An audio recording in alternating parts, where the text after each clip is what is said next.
Hello, I'm Nige. And I'm Anders. This is a cheeky extra. Hello.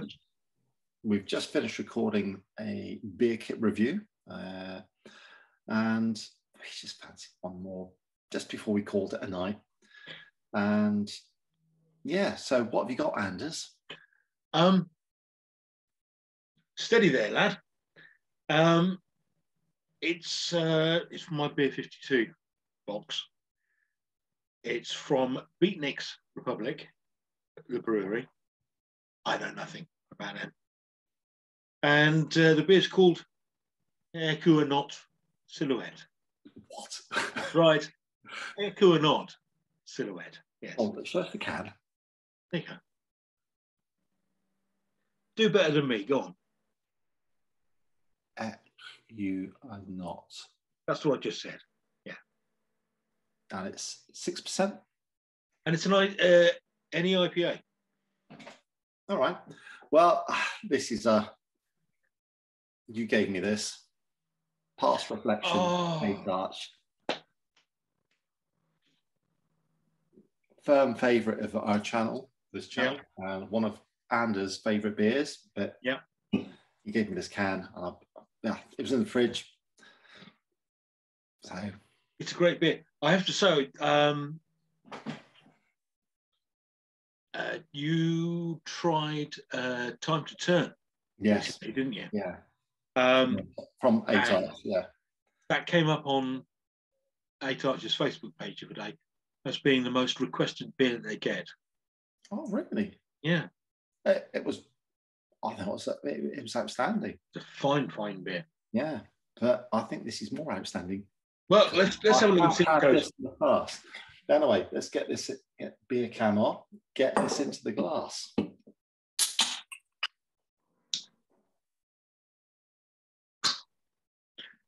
Oh, this could be a little lively. Oh, it's a little lively. Oh, it's not too bad. No.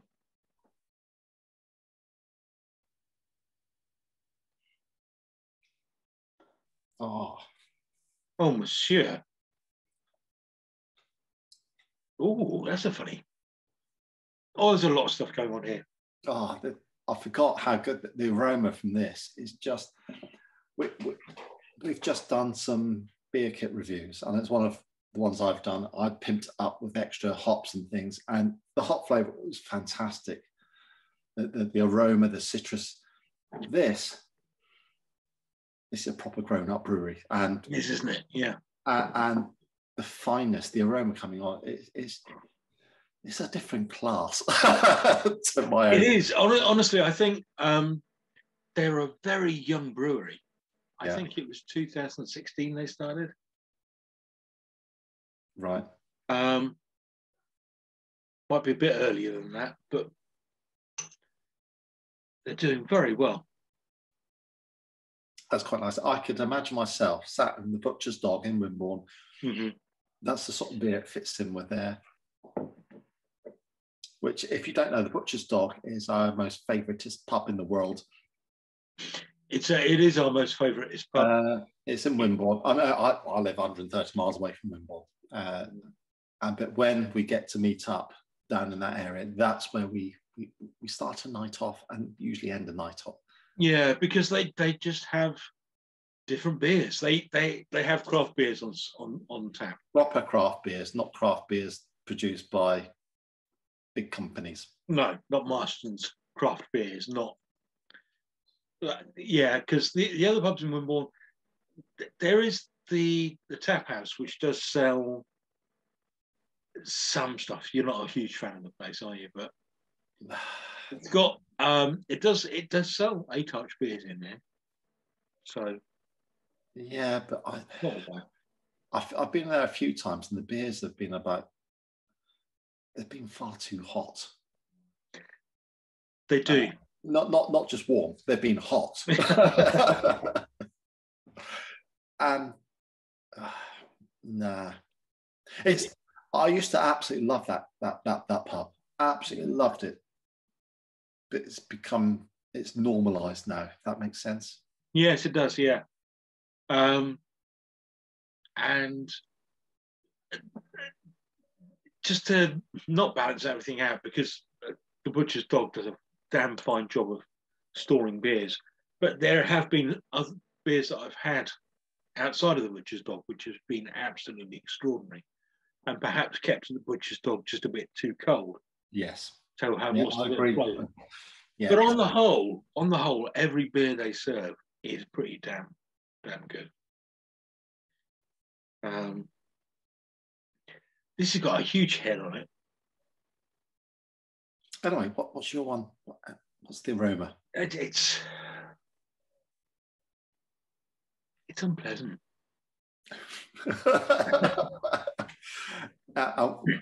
In what way? It smells quite.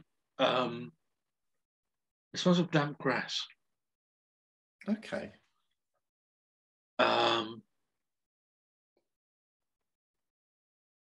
And something else in there which is quite unpleasant. So it's not the damp cement taste, smell. You know, it could be that too. Yeah, that's probably going to be your wheat. Disappointed from Wimble.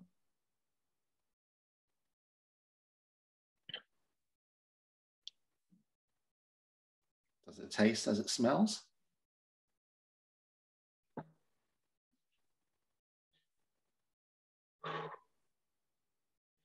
That is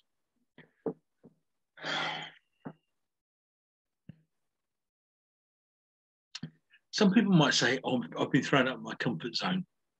Okay. Yeah, I'm really not sure what to make of this. Ah, quite exciting then.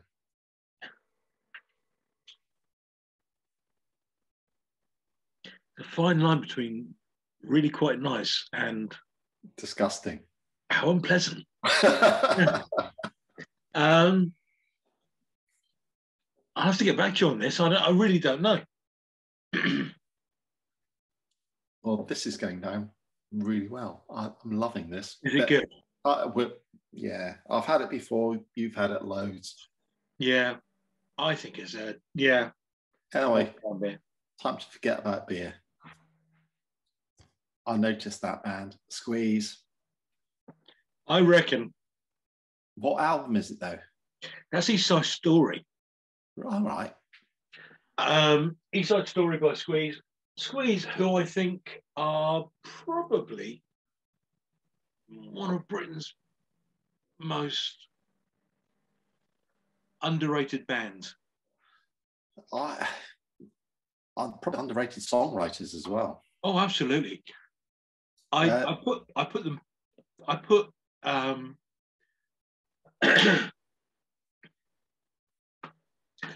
excuse me, that beer's affected me quite badly. Glenn Tilbrook and Chris Difford, I would put up there, and this is going to sound controversial, but I'm putting them up there with Lennon and McCartney. Well, they've had a longer collaboration than they managed. Yeah, and I think lyrically they are as smart as any band you'd like to meet. Is that one of their early ones? That's one of the early ones. We've got Tempted, If That's Love. Oh, I love that song. Yeah, labeled with love, the most bittersweet song. And I'm not sure. I think this might be the first album that they did without Jules Holland, who was one of the co-founding of the band. And on this album, he was replaced by Paul Carrack on keyboards. Who only lasted one album, I think, with them, didn't he? This one here, yeah. But there's a song on here called Tempted. Yeah. Which Paul Carrack sings as well. And, oh, it's absolutely gorgeous. I've watched a documentary about Squeeze. Whoa, must have been 5-6 years ago. No, my only the only thing I had to squeeze was an old greatest hits album or something. And I know you can get anything on the internet now, but that's my only exposure to squeeze. But the hits I loved, and I listened to a fair bit. And I watched a documentary online, and who's the main guy? Glenn Tilbrook. Glenn Tilbrook is a singer and guitarist. Yeah. He had the most bizarre beard. Oh, yeah, I don't like that. Yeah. Very, very bizarre. You couldn't stop looking at it on the whole thing. Anyway, that aside, he started talking about his best song, and he describes a song that he wrote after one of his best friends died. Some Fantastic Place is the song. Yeah. And when he was close to tears, describing, because he missed his friend, he missed her loads, and I went straight on. I found the song, downloaded it, played it. It is fantastic. It's beautiful. It's just stunning. But he said there was so much passion and feeling went into that song, and that's one of his favourite songs. And it is awesome. It is. They are one of those. That's one of the more modern ones, I think, isn't it? Yeah, well, you say that. Yeah, mid-90s. Yeah. I don't know. Actually, I don't know when it was. But it might be in 2000. No, but I loved it. Absolutely loved it. Well, they're seen as a band, I think, who lyrically are very smart. I mean, they're in the same sort of vein as. There's a lot of play on words. So Ian Dury, there's a little bit of Ian Dury in their lyrics as well. Yeah. A lot of references to places in England. The thing with English bands, we're always listening to American bands talking about on their way to Memphis and things like that. Yeah. Whereas Ian Dury kind of changed that. And yours, and Squeeze is similar. I never thought it would happen with Girl from Clap. Yes.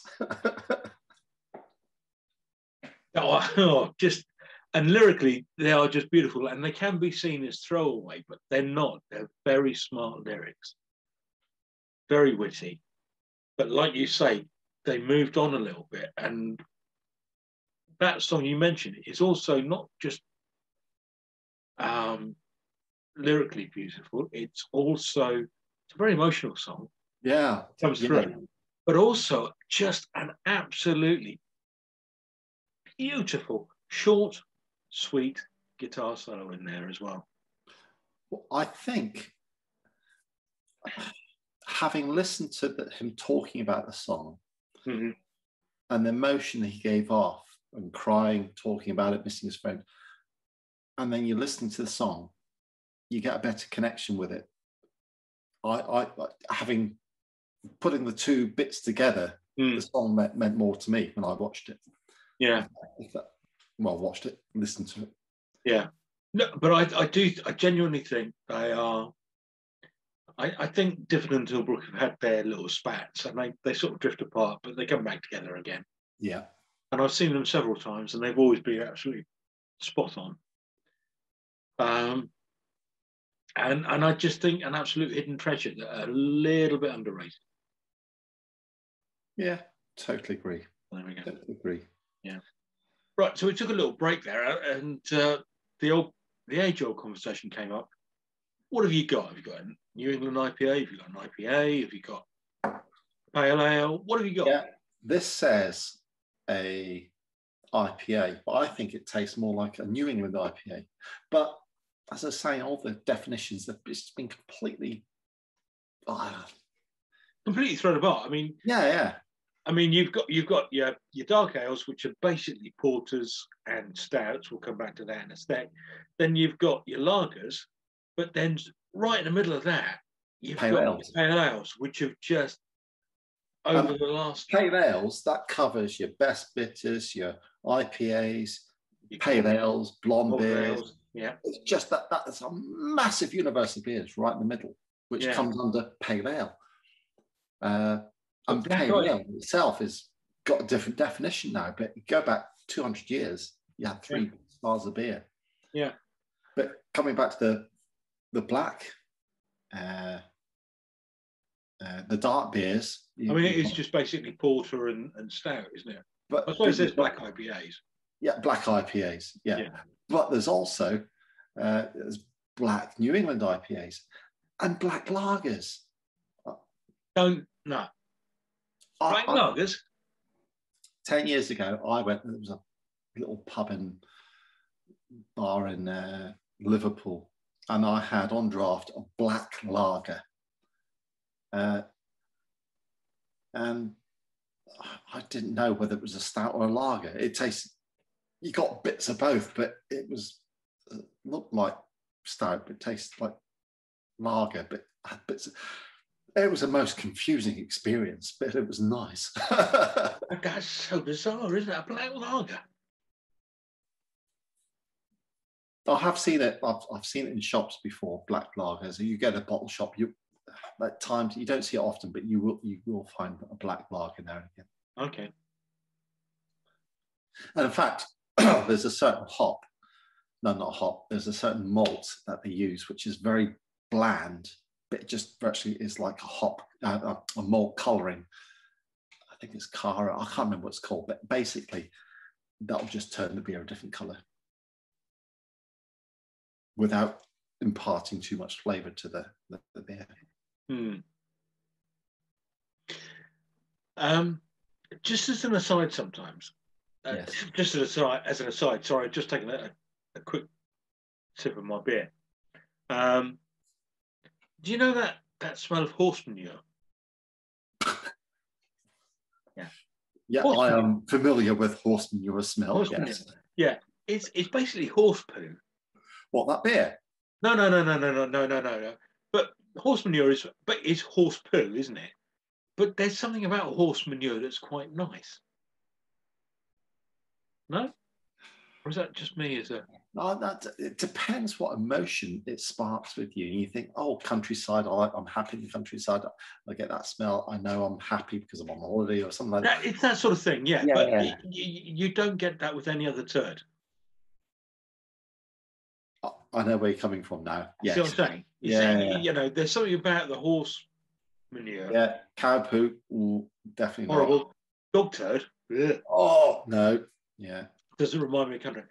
Damp nappies. That's damp nappies. This is damp nappies. I reckon they've got there's torrefied wheat in there. You think? Yeah, that in the brew. Oh, torrefied, not terrified. No, not.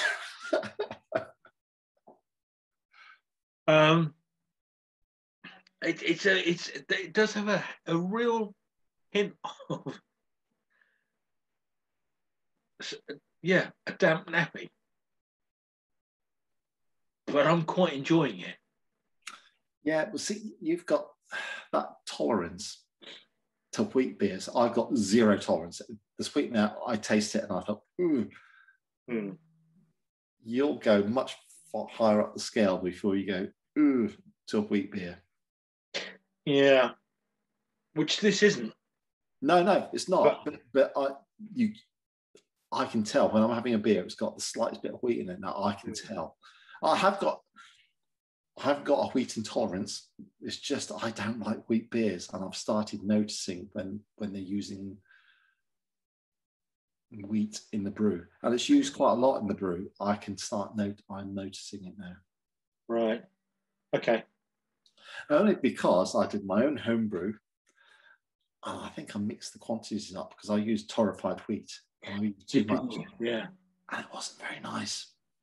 You placing all the blame at the feet of torrefied? It completely. Well, no, the blame's not that. The blame was me as the brewer making the beer wrong. Yeah, I know. But you're saying you got the torrefied wrong. Yeah, I put too much in. Didn't you? Yeah. Intriguing. Obviously, because it tasted pants and didn't taste how it should have tasted. It's a crying shame. I had a Beatnikz 2 the other day. Oh, yes. it exploded beyond belief. Just for the viewers, Weetabix 2, Weetabix 1 was the first brew from scratch that Anders did. I also did the same thing, and we call it Weetabix because when you're brewing it, all you can taste, all you can smell is Weetabix. It's Weetabix, yeah. And I made a few errors, but I managed to get the first one right. Yeah. It was a little bit too effervescent. Weetabix 2, the second one I did, didn't explode, but the taste wasn't there. Yeah. Now I've opened a couple of Weetabix 2s recently, and they've been going absolutely berserk on opening. So I've genuinely been opening them outside in the garden. Yeah. And honestly, I caught one the other day, and from a 75ml bottle, I got probably about half a pint. Yeah, you've just bottled that far too early. Possibly so. But I have to say, taste-wise, it was pretty good. It's a damn good recipe, that. It was basically one grain, one hop. Yeah. Mash, as they call it in the brewing world. But yeah, it's not quite a lager, but it is sort of that crossover between lager and other beers. It's that. Yeah. It's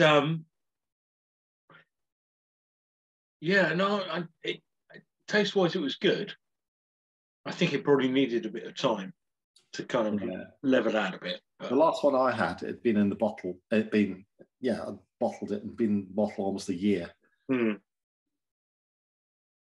Yeah, probably about almost a year, and it was fantastic. Yeah, but, good. Well, I'm going to be trying another one of those soon once the weather calms down a bit. We get a bit of Anyway, I've almost finished, so me too. I'm good to go. Okay, so, me too. Okay, off you go. Subscribe. Bye. All of that. Cheerio.